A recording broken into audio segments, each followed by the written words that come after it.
제가 설교를 할 때 아마 처음에 들으시게 되면 좀 어려울 수 있습니다. 아, 근데 제가 설교를 할 때 그 한 가지의 기준, 설교를 하는 그런 어떠한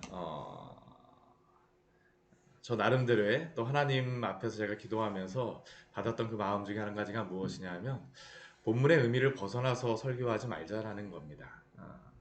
그리고 이 본문의 의미를 벗어나서 설교하지 않겠다라고 하는 것은 하나님이 성경에서 기록하신 그 말씀의 뜻이 있습니다. 왜 이 말씀을 기록하셔야지만 했나라는 그러한 의미가 있습니다.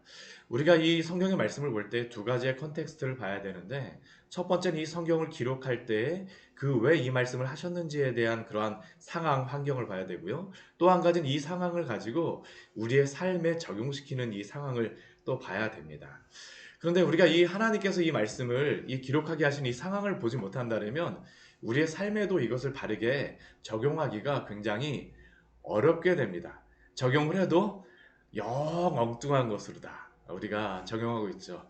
나는 옆에 사람한테 물 좀 주세요 했는데 뜨거운 커피를 한 잔 딱 준다. 그러면 어떡할까요? 아침도 안 먹었는데 이 사람이 나한테 도대체 왜 뜨거운 커피를 주는 거야? 이렇게 생각하지 않겠습니까? 하나님이 우리에게 주시는 말씀이 그렇죠.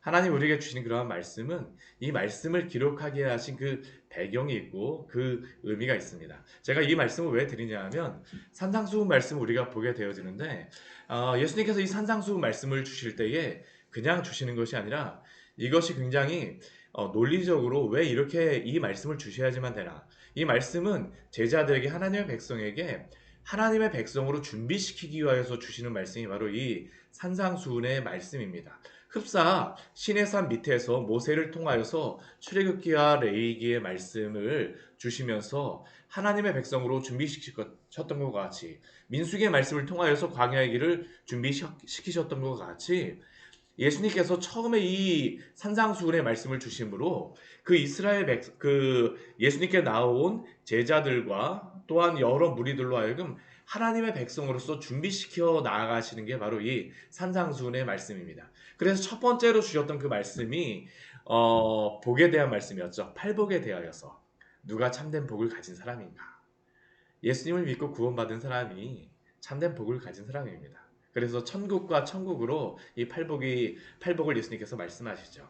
그리고 그 천국을 소유한 사람들에게 어떻게 살라라고 말씀하시냐 하면 서금과 너희는 세상의 서금과 빛이라고 말씀하세요. 그리고 그 뒤에 이어서 바로 말씀하시는 것이 그러나 소금과 빛으로 산다는 것이 마음대로 나는 소금이에요, 빛이에요 이렇게 산다라는 것이 아니라 율법에 따라 살아갈 것을 말씀하십니다. 그리고 그 율법의 의미가 무엇인지 왜곡된 그 율법의 의미를 예수님께서 다시 재정의해 주시고 새로 이 의미를 분명하게 해주시는 게 바로 5장 뒤에 나와 있는 그러한 말씀입니다. 그리고 그 말씀들을 이어서 이제 오늘 6장의 말씀을 주시는데 이 6장의 말씀에서는 두 가지의 것을 크게 보면 말씀하여 주세요. 이것도 제가 이게 중요한 의미가 있어서 제가 말씀드리는 겁니다. 이 6장의 말씀에서 말씀하여 주시는 것은 첫 번째는 예배의 삶에서 어떻게 살아가야 될지, 또 한 가지는 우리의 실제의 삶에서 어떻게 살아가야 될지에 대해서 말씀하시는 게 이 6장 전체의 요지입니다. 우리가 율법을 가지고 하나님의 말씀을 가지고 살아간다고 했을 때 결국에는 다 예배를 드리는 삶입니다. 첫 번째는 공적인 예배로 이렇게 함께 주님의 교회에서 예배를 드리는 것이고요. 두 번째는 우리의 삶에서 삶의 예배를 드리는 것이죠. 예수님께서 이것을 오늘 말씀하십니다. 첫 번째로 오늘 말씀에서는 1절부터 18절까지의 말씀에서는 우리의 공적인 예배 가운데에서 어떻게 우리가 하나님을 예배하며 살아갈 것인가 라는 것에 대해서 말씀해 주세요. 그래서 이 공적인 예배에 유대인들이 가장 중요하다고 생각하는 예배의 세 가지의 삶을 예수님께서 언급하시는데 그게 무엇이냐면 구제와 기도와 금식입니다. 우리는 구제가 그냥 삶이라고 생각을 했었지만 이 유대인들에게는 이스라엘 사람들에게는 이 구제가 예배의 한 부분이었습니다. 오늘날에도 지금 그들이 그 예루살렘 성전이 지금 없습니다. 지금 그들로 친다라면 구약의 성경으로 따른다라면 제사를 드려야 됩니다. 5대 제사를 지금 그들을 드려야 돼요. 그러나 그들이 5대 제사를 드리지 않습니다. 그러면 그들이 5대 제사를 드리지 않고 무엇으로 도대체 그들은 예배를 하는 것으로서 그들은 생각하냐 하면 구제가 굉장히 큰 의미를 지닙니다. 구제. 구제 자체가 그들에게는 예배의 일부입니다. 그래서 오늘 말씀 보면 구제와 기도와 금식에 대하여서 예배에 가장 중요하다고 생각하는 이 세 가지에 대해서 예수님이 참된 예배의 삶을 어떻게 살아가야 되나라는 것에 대해서 알려주시는 게 바로 오늘 말씀입니다. 근데 이 오늘 말씀을 보게 되면 이것을 한 절 한 절 다 제가 말씀드리기에는 굉장히 많은 내용들이기 때문에 그렇게 주의를 오늘 같이 말씀을 나누지 못하지만, 그러나 예수님께서 오늘 1절 말씀에서 사실은 이 1절부터 18절까지의 말씀을 다 요약해서 말씀해 주세요. 이 1절 말씀에서 말씀하시는 것은 무엇이냐면, 우리가 하나님을 예배한다라고 하지만 실제로는 하나님을 예배하는 것과 영 상관없이 예배하며 살아갈 수 있습니다. 이게 무서운 게 무엇이냐 하면, 하나님을 예배하고 경건하게 살아가겠다라고 하는 그 자리에서 사실은 나를 예배하면서 살아갈 수 있다라고 말씀하시는 게 예수님이 오늘 경고하시는 말씀의 요지입니다. 사실 우리는 구제하는 가운데에서도, 기도하는 가운데에서도, 금식하는 가운데에서도, 아니 이 새벽에 나와서 우리가 지금 여기서 예배하는 가운데에서도 하나님을 예배하는 게 아니라 나를 예배할 수 있다라는 거예요. 오늘 예수님이 그것을 말씀해 주십니다. 세 가지의, 그래서 우리가 예배 드릴 때 중요한 것을 예수님께서 말씀해 주세요. 그 세 가지가 무엇입니까? 첫 번째, 우리 1절 말씀 우리 앞부분에 보면 사람에게 보이려고 하지 말라라고 예수님께서 말씀하십니다. 사람에게 보이려고. 사람에게 보이려고 예배하지 말라. 우리가 진정으로 예배하며 추구해야 될 것은 무엇입니까? 사람의 영광이 아닙니다. 우리는 누구의 영광을 추구해야 될까요? 하나님의 영광을 추구해야 되죠. 근데 유대인들은 구제와 기도와 금식을 하면서 하나님의 영광을 추구하는 것을 그들이 하나님의 영광을 추구하면서 예배하기보다는 사람에게 보이려고, 내가 그 영광을 받으려고 예배를 드렸다는 겁니다. 근데 그것은 무엇입니까? 하나님을 예배하기보다는 내가 예배를 받는다라는 것이죠. 이게 굉장히 중요한 것입니다. 우리가 예배를 할 때의 방향이 어디인가라는 게 굉장히 중요해요. 우리가 하나님을 예배하는 방향으로 하나님을 나아갑니까? 아니면 내가 예배를 받는 방향으로 나옵니까? 오늘 예수님께서 그것에 대해서 계속적으로 말씀하십니다. 구제에 대해서도 이렇게 말씀하시죠. 우리 2절 말씀해 보게 되면, 그러므로 구제할 때 외식하는 자가 사람 앞에서 영광을 받으려고 하지 말라라고 말씀하십니다. 우리가 구제를 하게 되면 참 이게 좋습니다. 그러나 구제하면서 드러날 수 있는 우리가 무엇인가요? 내가 구제했다라는 것이죠. 내 돈을 썼다라는 겁니다. 내가 무엇을 했다라는 겁니다. 내가 무엇을 해서 내가 그 사람을 다 했다라고 하고 나서 우리가 영광을 받는다는 겁니다. 하나님의 영광을 위하여서 구제하겠다라고 하고 나서 내가 구제하였다, 외식하는 것입니다. 외식은 무엇입니까? 겉으로 다 드러나는 겁니다. 겉으로 다 화장하는 게 바로 이 외식의 의미입니다. 우리가 구제를 하면서도, 하나님의 영광을 위하여서 복음을 전하기 위해서 구제한다라고 하면서도 외식하면서 우리가 하고 있지 않느냐라고 예수님께서 질문하시는 것입니다. 구제할 때 외식하는 자가 사람에게 영광을 받으려고, 하나님의 영광을 위하여서 구제하겠다라고 하면서 그 영광이 누구를 향합니까? 나를 향할 수 있다라는 것이죠. 회당과 거리에서 구제하면서 어떻게 합니까? 나팔을 불지 않느냐라고 질문하는 겁니다. 구제하지 말라라고 예수님께서 말씀하시는 것이 아닙니다. 방향이 어디냐라는 것이죠. 누구에게 영광을 돌리냐라는 것이죠. 이것은 우리 예배의 모습에서도 동일합니다. 오늘 두 번째에서는 기도에 대해서도 동일하게 말씀하시죠. 5절 말씀을 한번 보십시오. 너희가 기도할 때에도 외식하는 자와 같이 하지 말라라고 말씀하십니다. 기도할 때 외식하는 자의 그러한 모습이 무엇입니까? 사람에게 보이려고 회당과 큰 어귀에 서서 기도하기를 좋아하느니라. 바리새인과 세리의 기도에서 예수님께서 분명히 보여주시죠. 사람 잘 보이는 곳에 가운데서 갖고 나는 일회에 한 번씩 기도하고 나는 11조를 드리고 나는 무엇을 하고 크게 기도하고 우리가 기도 앞에서 나와서 기도해야 됩니다. 대피 기도해야 하지 말라라는 게 아닙니다. 그러나 그 방향이 어디냐라는 것이죠. 하나님 앞에 우리는 나아가고 있습니까? 아니면 사람에게 듣게 하기 위하여서 기도하고 있습니까? 그것만을 기도하기를 좋아합니까? 금식하는 것도 동일합니다. 금식할 때 너희는 우리 16절 말씀에 오게 되면 외식하는 자들과 같이 슬픈 기색을 보이지 말라라고 합니다. 왜 슬픈 기색을 보이려고 합니까? 저 금식하고 있거든요. 저 금식합니다. 저 오늘 며칠째예요. 저도 예전에 생각해보니까 그랬던 것 같아요. 막 이틀째 금식하고 3일째 야 오늘 힘들어 보이지 않니? 막 그때 금식하면서 막 우리의 마음이 그렇습니다. 오늘 예수님께서 하지 말라라고 말씀하시는 게 아니죠. 방향이 어디냐라고 말씀하시는 겁니다. 영광이라고 하는 것은 무엇입니까? 무게에 눌린다라는 겁니다. 무엇을 더 중요시하냐라는 게 영광의 의미입니다. 내가 무엇을 하는 것을 더 중요하게 하게 되면 어떻게 될까요? 나를 자랑하게 되어집니다. 구제할 때에도, 기도할 때에도, 금식할 때에도, 가장 은밀해야 되는 그곳조차도, 가장 하나님과 가까워야 될 그곳조차도 내가 나의 영광을, 나를 무겁게 하는 것을 나타낸다라는 것이죠. 오늘 예수님께서는 결코 이것을 하지 말라라고 말씀하시는 것이 아닙니다.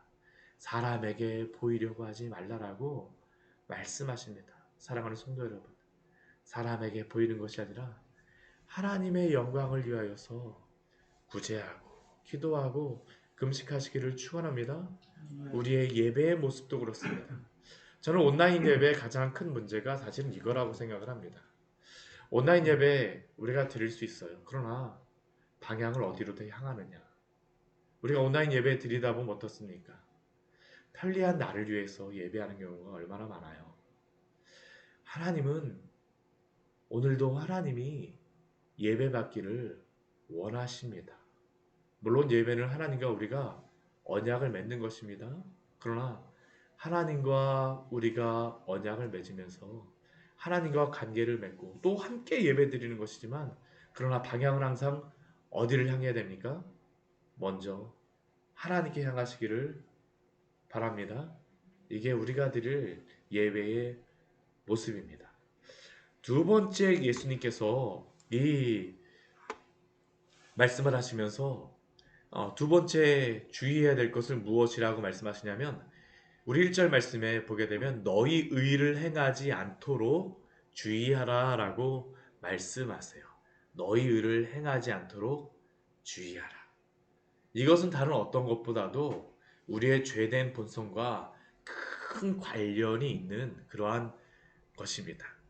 이것도 예수님께서 구제와 기도와 금식을 할 때에 다 언급하십니다. 너희 의를 행하지 않도록. 우리 너희 의를 행하지 않도록 하기 위해서 예수님께서 어떻게 하라고 말씀하십니까? 우리 3절 말씀 보게 되면 너는 구제할 때에 오른손이 하는 것을 왼손이 모르게 하라라고 말씀하시고요. 또한 4절 말씀에도 보면 그것을 은밀하게 하라고 말씀하시죠. 오른손이 하는 것을 왼손이 하게. 우리가 상받지 말라라는 겁니다. 내가 의를 행했다라고 하게 되면 우리가 의라고 하는 의미가 무엇입니까? 예수님이 말씀하시는 의의 첫 번째 것은 우리가 우리의 의로 인하여서 구원을 결코 얻을 수가 없다라는 겁니다. 우리가 스스로 행함으로 우리는 누구도 우리를 하나님 앞에서 의로운 자로 자랑할 수가 없습니다. 오직 우리가 구원받는 방법은 무엇일까요? 예수 그리스도의 의밖에 없는 줄 믿습니다. 우리가 우리의 의를 자랑하게 되면 어떻습니까? 하나님 앞에서도 그런 것이죠. 너희 의를 자랑하지 않도록 주의하라. 상은 하나님께서 주시는 것입니다. 내가 다른 사람한테 나의 의를 이것을 행했다라고 하여서 우리가 구원을 받습니까? 아닙니다. 근데 우리의 죄된 본성은 무엇일까요? 끝까지 나의 의를 추구합니다. 이게 우리의 본질적인 죄된 본성의 모습이죠. 내가 스스로 무엇을 하여서, 내가 스스로 하여서, 내가 스스로 무엇인가를 자랑하고 싶은 것입니다. 너희 의를 행하지 않도록 하라. 그래서 예수님께서 구제할 때도 어떻게 뭐라고 말씀하세요? 오른손이 하는 것을 왼손이 모르게 하라. 어떻게 오른손이 하는 것을 왼손이 모릅니까? 그런데도 그렇게 하라고 말씀하십니다.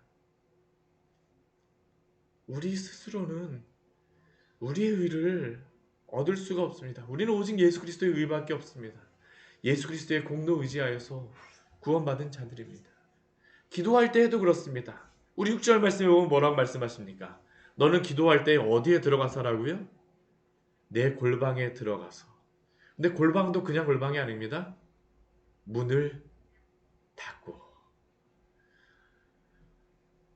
은밀한 중에 계신 내 아버지께 기도하라. 골방에 닫고 문을 닫게 되면 누가 들을 줄 알아요? 근데 예수님께서 우리에게 분명히 뭐라고 말씀하십니까? 은밀한 중에 내 아버지께서는 그곳에서도 들으시리라 라고 우리에게 약속하여 주십니다. 우리가 기도를 많이 했다라고 해서 하나님이 우리의 기도를 들어주시는 것도 아닙니다. 우리의 의의가 아닙니다. 예배는 우리의 의의를 드러내는 곳이 아닙니다. 하나님의 은혜를 받는 곳입니다.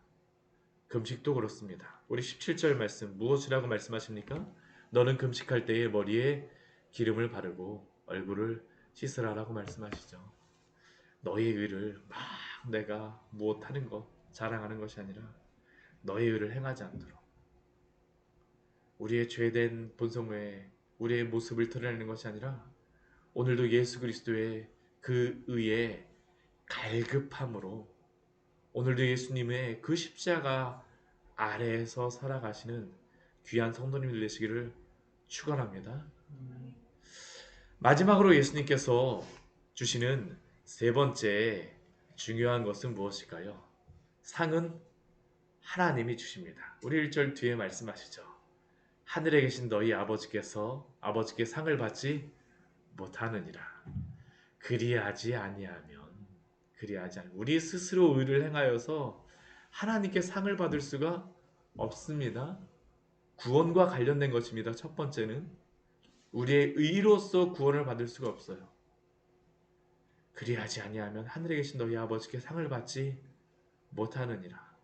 구제를 하면서 우리 2절 말씀 보게 되면 나팔을 불게 되면 예수님께서 뭐라고 경고하십니까? 그들은 자기 상을 이미 받았다라고 말씀하시죠. 구제하면서 직접 우리가 드러내지 않아도 상 주시는 분이 있습니다. 누가 상 주실까요? 4절 말씀 보게 되면 너희 아버지께서 갚으시리라. 우리 예수님께서 갚아줄 줄 믿습니다. 하나님께서 우리에게 이미 상을 주셨습니다. 하나님께 예배하는 자들은 구원받은 자들이고 천국을 소유한 자들입니다. 이미 우리는 상을 받은 자들입니다. 구원의 그 크신 은혜를 누리는 자들입니다. 평강을 누리는 자들입니다. 너희 아버지께서 갚으시리라. 오늘도 주님께서 그러나 우리를 위로하며 우리를 함께 하여실 줄 믿으십시오. 기도할 때도 그렇습니다. 우리가 문 열어놓고 크게 한다라고 하면 예수님께서 5절 말씀이 뭐라고 말씀하세요? 그들은 자기 상을 이미 받았느니라 라고 하죠. 사람들에게 기도 잘하네 들을 수 있습니다. 그러나 그렇게 하게 되면 하나님께는 상을 받지 못한다고 말씀하세요. 우리 6절 말씀에도 우리 기도 은밀히 하는 중에 우리 뭐라고 말씀하십니까? 내 아버지께서 갚으시리라 라고 말씀하십니다. 우리 금식도 그렇습니다. 금식도 내가 막 동동구름 막 그냥 뭐 막 그냥 막 그 엄청나게 막 그 힘들다 하면서 아닙니다. 오히려 기름 바르고 금식하라고 말씀하시죠. 자기의 의를 드러내려고 막 하게 되면 자기 상은 어떻습니까? 칭찬을 받으려고 하면 이미 받았다라고 말씀하시죠. 그러나 하나님 앞에서 은밀히 금식하는 자들을 향하여서 우리 18절 말씀에서 뭐라고 말씀하십니까? 내 아버지께서 갚으시리라 라고 말씀하십니다. 이 세 번째 것은 우리의 믿음에 대한 시험입니다. 우리가 정말로 믿음이 있다라고 하면 어떻게 될까요? 주님 바라보고 구제하고 주님 바라보고 기도하고 주님 바라보고 금식합니다. 하나님께서 들으시고 갚아주시고 응답하여 줄 줄 믿습니다. 그 가운데에서 우리에게 주시는 그 말씀이 무엇이냐면 가장 가운데에 주기도문에 대해서 말씀하세요. 주기도문은 무엇입니까? 우리 주기도문의 중요한 것은 우리 두 부분으로 나누어지죠. 첫 번째는 무엇에 대해서 기도하라고 말씀하세요? 하나님의 나라를 위하여서 하나님의 이름을 위하여서 우리에게 기도하라고 말씀하십니다. 그러므로 너희는 이렇게 기도하라. 하늘에 계신 우리 아버지여 이름이 거룩히 여김을 받으시오며 나라가 임하시오며 뜻이 하늘에서 이루어진 것 같이 땅에서도 이루어지이다. 하나님을 추구하며 하나님의 영광을 위하여 하나님의 나라를 위하여 기도하고 구제하고 금식하는 자들을 향하여서 그 다음 하나님께서 어떻게 하십니까? 채워주십니다. 우리 11절 이후의 말씀이죠. 오늘 우리에게 일용할 양식을 주시옵고 우리가 우리에게 죄 지은 자를 사하여 준 것 같이 우리 죄를 사하여 주시옵고 우리를 시험에 들게 하지 마시옵고 다만 악에서 구하시옵소서. 오늘도 하나님께서 이렇게 채우시고 인도하여 주신다라고 약속해 주시는 것입니다. 그리고 그 가운데에서 오늘도 주의 나라를 위하여서 살아가십시오. 나라와 권세와 영광이 오직 아버지께만 있사옵나이다. 아멘. 같이 기도하도록 하겠습니다. 하나님 아버지 오늘 말씀을 통하여서